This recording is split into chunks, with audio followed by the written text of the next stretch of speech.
आपके लड़के की कुंडली में मंगल बड़ा ही अशुभ प्रभाव दे रहा है और साथ ही शनि की नीच दृष्टि वैवाहिक सुख को पूर्ण रूप से प्रभावित कर रही है। अब क्या बोलूं, ये कुंडली तो दुर्योगों से भरी पड़ी है। इस वक्त इसका विवाह ना ही करें तो बेहतर होगा। तभी राजू के पिताजी कहते हैं, ऐसा ना कहिए पंडित जी, बड़ी मुश्किल से रिश्ता आया है, वरना इस नालायक को कौन अपनी लड़की देने वाला है। अब बस आपका ही सहारा है, कोई तो उपाय निकालिए। फिर काफी सोच विचार करने के बाद पंडित जी एक उपाय निकालते हैं। फिर पंडित जी बताते हैं कि राजू की शादी पहले गांव के बाहर जो पुराना पीपल का बड़ा पेड़ है उस पेड़ के साथ करनी होगी और उसके बाद देविका के साथ उसका विवाह किया जा सकता है। फिर राजू और देविका के परिवार वाले पहले राजू की शादी उस पीपल के पेड़ के साथ कर देते हैं और बाद में देविका के साथ। लेकिन उस पीपल के पेड़ के ऊपर रहने वाली चुड़ैल बहुत खुश हो जाती है और वो समझती है कि राजू और उसकी शादी हो चुकी है। फिर वो देविका के शरीर में प्रवेश कर लेती है और राजू के साथ रहने लगती है। फिर एक दिन राजू की माँ उसे ताना मारते हुए कहती है, अरे निखट्टू, कब तक घर में बैठा मुफ्त की रोटियां तोड़ेगा? अब तो तेरी शादी हो गई है, कुछ तो शर्म कर। क्या माँ, सुबह सुबह फिर से तुम्हारा भाषण शुरू हो गया। तुम चिंता मत करो, मैं जल्द ही खुद का व्यापार शुरू करने वाला हूँ। अरे बेटा, तू किसे बेवकूफ बना रहा है, मुझे या अपने आप को? पिछले 5 सालों से यही सुनते आ रही हूँ। बस बहुत हो गया, मैं कुछ नहीं जानती। कल से अपना और अपनी पत्नी के राशन पानी का इंतजाम तू खुद कर ले। अब तेरा बोझ हम लोग और नहीं उठा सकते। इतना कहकर राजू की माँ वहाँ से चली जाती। फिर राजू सोच में डूब जाता है।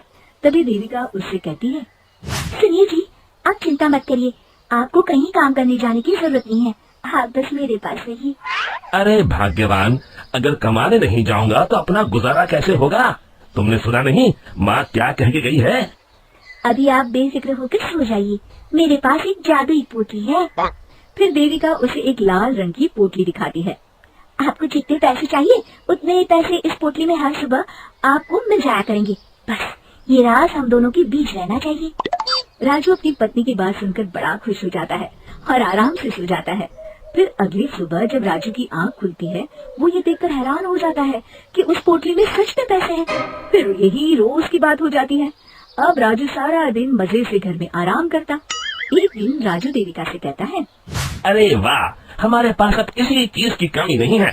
बस एक बार ये जादू की पोटली हमें इतने पैसे दे दे कि हम अपने इस पुराने और छोटे घर को तुड़वाकर एक नया मकान बनवा लें।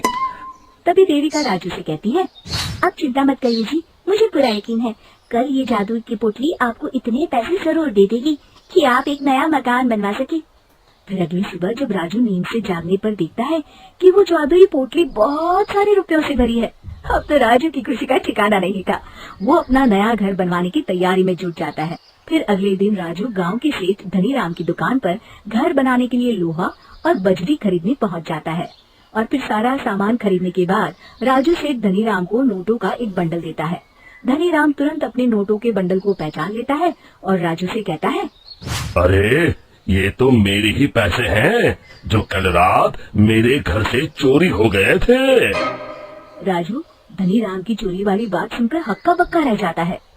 वाह भाई, तू तो कमाल का चोर निकला। मेरे पैसों से मेरी ही दुकान पर सामान खरीदने आया है। देख, मैं तुझे माफ कर दूंगा। चुपचाप मेरे सारे पैसे लौटा दे, वरना मुझे दूसरा रास्ता अपनाना पड़ेगा। राजू धनीराम की धमकी से बुरी तरह डर जाता है और धनीराम के सारे पैसे उसे लौटा देता है और उससे माफी मांगकर वहाँ से चला जाता है। घर आने के बाद राजू सच्चाई का पता लगाने के लिए रात को सोने का नाटक करता है। फिर आधी रात के बाद वो देखता है कि देविका अचानक एक डरावनी चुड़ैल में बदल गई है और वो घर के बाहर चली जाती है। तब राजू उसका ये रूप देखकर घबरा जाता है। वो समझ जाता है कि उसकी पत्नी के अंदर एक चुड़ैल का वास है। फिर राजू उसका पीछा करता है और उसे लोगों के घर में चोरी करते देख लेता है। फिर अगले दिन राजू पंडित जी को जाकर सारी बात बता देता है। राजू की बात सुनकर पंडित जी कहते हैं, ये सब काम चोरी और आलस का फल है। मैं जानता हूँ पंडित जी, बस आप मुझे इस चुड़ैल से बचा लीजिए। मैं कसम खाता हूँ आगे से सिर्फ मेहनत करके पैसे कमाऊंगा।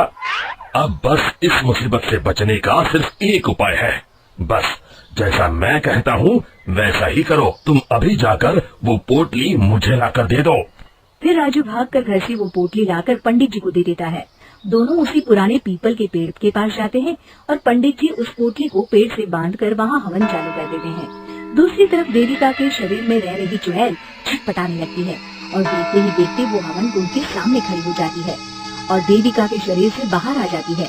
फिर पंडित जी से कहती है, मैं इतनी आसानी से राजू का पीछा नहीं छोड़ने वाली।